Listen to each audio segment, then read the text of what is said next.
داڤینشی و کۆدەکەی مۆنالیزا هەرچەندە زۆرێک لە ئێمە وەک نیگار کێشێک دەیناسین، بەڵام نیگار وێنە تاکەلایەنی ژیانی ئەم کەسایەتیە نین.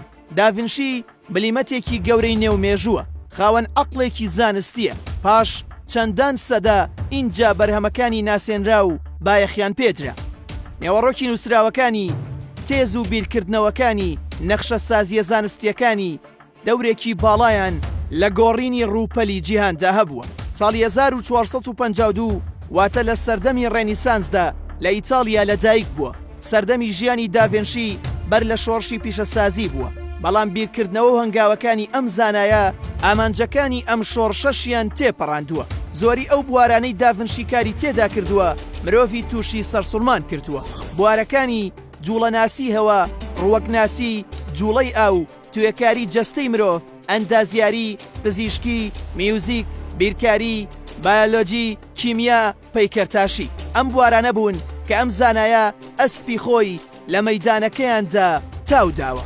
گرنگترینە و داهێنان و بیرۆکانەی داڤینشی بە خاوەنیان دادەنرێت ئەمانن: نووسینی کتێبێک لە بواری وێنەدا کە هەتا ئێستاش پێوەرەکانی ناو ئەو کتێبە بۆ بواری نیگارکێشی جێگەی بایەخن، دروستکردنی ئامێری سەرەتایی بۆ هەناسەدان لە ژێر ئاودا، هەروەها دیزاینی جلوبەرگی مەلەوانی بۆ ژێر ئاو، سکێچی ئامێرێکی کێشاوە کە دوو باڵی هەیە و بە جوڵەی هەوا کار دەکات. ئەمەش وەک یەکەم بیرۆکەی فڕۆکە دادەنرێت. لەسەر 200 پەڕە 200 وێنەی بەشەکانی جەستەی مرۆڤی کێشاوە. ئەم هەنگاوە لە بواری پزیشکیدا وەک کرانەوەیەک بۆ تێگەیشتن لە بەشە ئاڵۆزەکانی جەستەی مرۆڤ دادەنرێت. بیرۆکەی مرۆڤی ئامێری خودکار واتە ڕۆبۆت سەرەتا لە سکێچی داڤینشیەوە وەرگیراوە کە ئامێرەکە هاوشێوەی مرۆڤ دەتوانێت پەلەکانی بجوڵێنێت. گوێڕای ئەوەی زۆرینەی ئەو شتانەی داڤینشی نەخشەی کێشاوە و جێبەجێ نەکران، بەڵام ئەوەندە بۆ ئەو بەسە کە شێوازێکی وردی زانستی بۆ ژیانی مرۆڤەکان داهێنا. بەمەش توانی مرۆڤ لە کونجی تاریکی سەدەکانی نەزانین و خوڕافە پەرستی دەربهێنێ و بەرەو پێشکەوتن ڕێنوێنی ئەم بکات. سەرەڕای ئەو هەموو ناوبانگەی کە لیۆناردۆ وەک زانایەک و داهێنەرێک بەدەستی هێنا، وەک نیگارکێشێکیش ناوبانگێکی گەورەی پەیدا کرد. ژمارەیەک لەو تابلۆیانەی کە داڤینشی بە خاوەنیان دادەنرێت بە مەزنترین شاکارەکانی مێژوو دانراون. ئەمەش بەهۆی کوالیتی و وردەکاریەکانی ناویەوەیە کە لەلایەن چەندین زانە و ڕەخنەگری جیهانیەوە گەفتوگۆیان لەسەر کراوە و چەندین قوتابیش دووبارە نیگارەکانیان کێشاوەتەوە.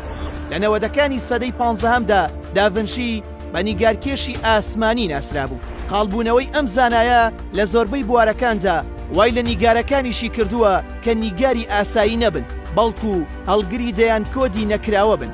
تابلۆی مۆنالیزا بە بەناوبانگترین کاری داڤینشی دادەنرێت کە ئێستا لە مۆزەخانەی لۆڤەر پارێزراوە.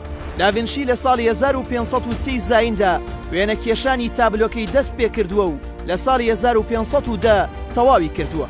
بەرزی تابلۆکە نزیکەی 77 سانتیمەتر و پانیەکەی نزیکەی 53 سانتیمەترە.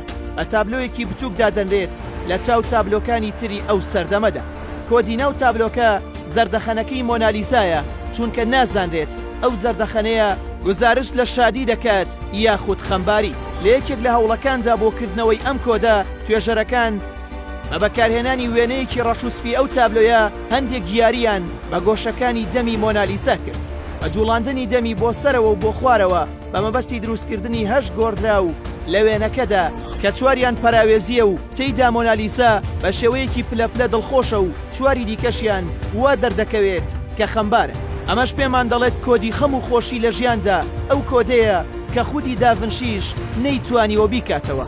وا دەردەکەوێت لیۆناردۆ داڤینشی گرفتی هاوکێشەی ژیان و مردنی هەبوو بێت، چونکە لە وتەیەکی بەناوبانگیدا کە نزیک لە سەرەمەرگی درکاندوویەتی دەڵێت ڕۆژێک گەر بە پاکی و جوانی بەڕێ بکرێت خەوی شەوەکەشی خۆشە، ژیانێکیش کە بە پاکی و جوانیەوە بەڕێ بکرێت مردنەکەشی خۆشە. داڤینشی لە ساڵی 1519دا کۆتایی بەو ژیانە ئاڵۆز و پڕ لە کۆدەی دێت و لە فەڕەنسا کۆچی دوایی دەکات.